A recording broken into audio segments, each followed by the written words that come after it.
Dear friends, welcome to this week's virtual Drasha. This week we have the incredible privilege to read Parshas Mikeytz, and the Torah tells the dramatic story of the dreams of Paro, the ultimately ensuing years of plenty and then famine, and ultimately which leads to the reunion between Yosef and his brothers. But I want to draw your attention to a fascinating episode. So the Torah tells us, V'harav haya al pnei kol haaretz, right? So ultimately, again, regional famine had set in. Now, obviously, this wasn't because it was regional famine. It didn't just affect Mitzrayim, but it also affected Canaan, Eretz Yisrael. So the Torah says, this is Perek Mem Beis Pasuk Aleph, chapter 42, verse 1. Vayar Yaakov ki yeshever b'Mitzrayim. Yaakov saw, and Rashi points out prophetically, that there was shever. He saw that there was food. There was food for sale, provisions for sale in Egypt. Vayomer Yaakov lebanav lama tisra'u. And Yaakov says to his sons, Lama Tisra. Now, what does Lama Tisra'u mean? So Rashi says, Lama taru atzmechem bifnei Yishmael b'nei Esav ki'ilu atem sveim. Why do you portray yourself, right? Why do you put on a show like Tisra'u from Lashon Re'iyah? Why do you allow yourselves to be seen as if you are satiated and have enough food? Ki ba'osa shah adayin haya lahem tevua. So it's interesting. So what Yaakov seems to be saying to his sons is right now, they have what to eat. Right now they have what to eat. But the truth is they don't have long-term provisions.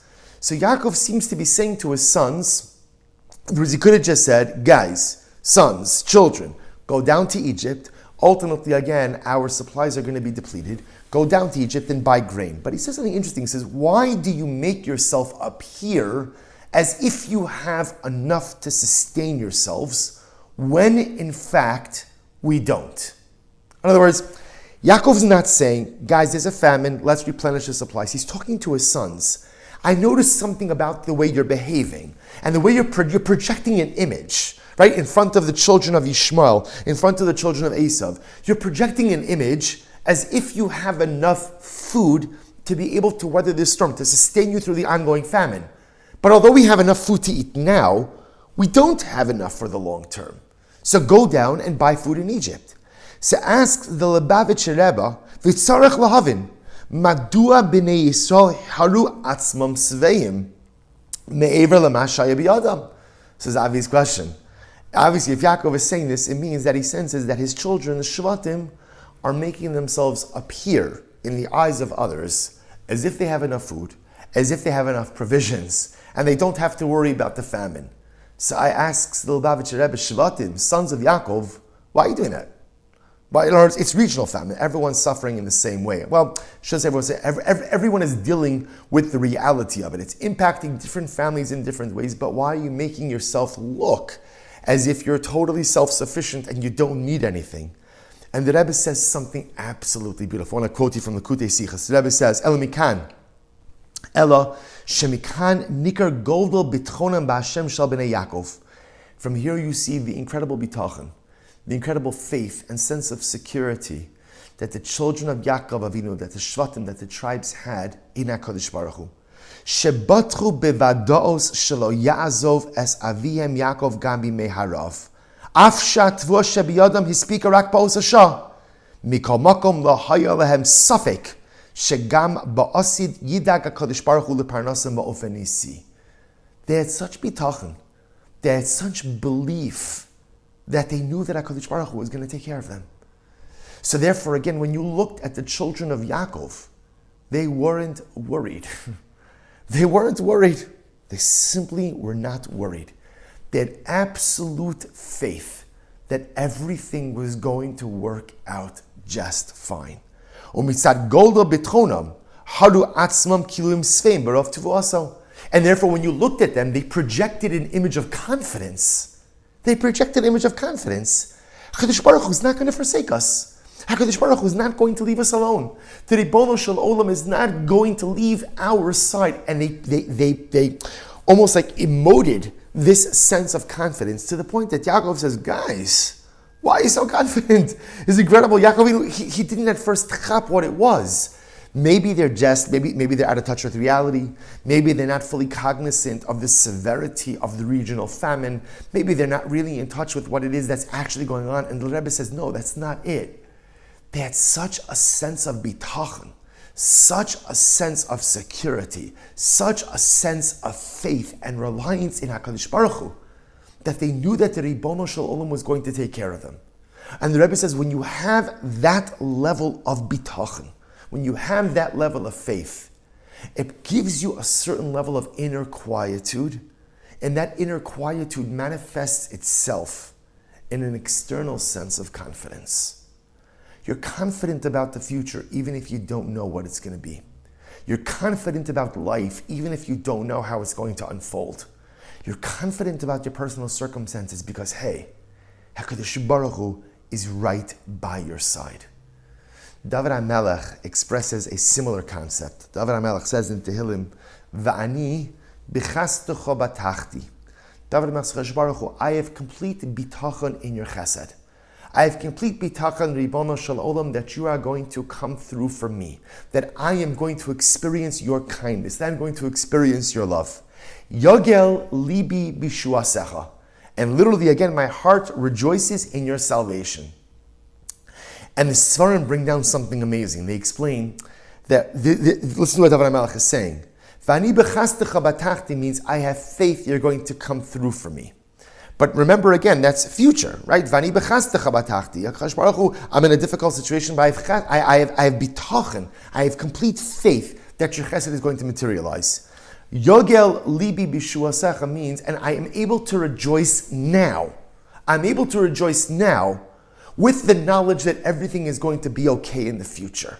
You see, David HaMelech doesn't wait to rejoice until everything turns out the way that he wants it. David HaMelech doesn't wait to put a smile on his face until everything is fine. David HaMelech doesn't wait to feel simcha until everything comes together. David HaMelech is able to experience simcha in the present, because he has faith that things are going to come together in the future. Va'ani b'chastecha batachti. HaKadosh Baruch Hu, I have complete bitachon, complete faith that your chesed is going to manifest itself. And because I know that that is going to happen, yogel libi bishuasecha, I could rejoice right now. I could rejoice right now. The Shvatim were not worried. They weren't worried about the famine. They weren't worried about the famine. Remember, these were grown men with families of their own. How can you not be worried about the famine? Because HaKadosh Baruch Hu has our back. Because the same Ribono Shel Olam that has taken care of us all of these years, who has been by our side every step of the way of life journey, will not abandon us now. Yaakov Avinu perhaps mistook their bitachon, maybe for a lack of disconnect. But it turns out that his sons possessed an incredible emunah, which of course they got from their father Yaakov, from their grandfather Yitzchak, from their great-grandfather Avram Avinu. This is the hallmark of the Jew. It's the bitachon of the Shvatim. It's the bitachon ultimately again of David HaMelech. It's the bitachon that allows you to keep a smile on your face in the present, even though things may be difficult, because you know down the road it's going to be okay. It's the bitachon that allows you to remain grounded and not to lose your head in the midst of difficult circumstances. It's the bitachon that whispers in your ear even when you feel so unsettled. It's all going to be okay. And what an incredible and important lesson for us to learn during these days. You know, you see this a lot. One of the most incredible things that we have been zoche to see over and over in Eretz Yisrael. And I think for me, it's one of the major distinctions between how we, diaspora Jewry, are dealing with this current war, and our brothers and sisters in Eretz Yisrael are dealing with this current war. Here in Eretz Yisrael, there's so much optimism. There's so much hope. So much of it. It's palpable, it's tangible. You go to an army base, and the truth is, there's almost like a simcha. There's a simcha. You speak to people. There, of course, there's trepidation, and again, there's angst, and there's all of these things. But there's so much optimism, and there's so much hope, because there's so much bitachon. Because at the end of the day, deep down in the Jewish psyche, what we know is that at the end of the day, HaKadosh Baruch Hu is not going to forsake us.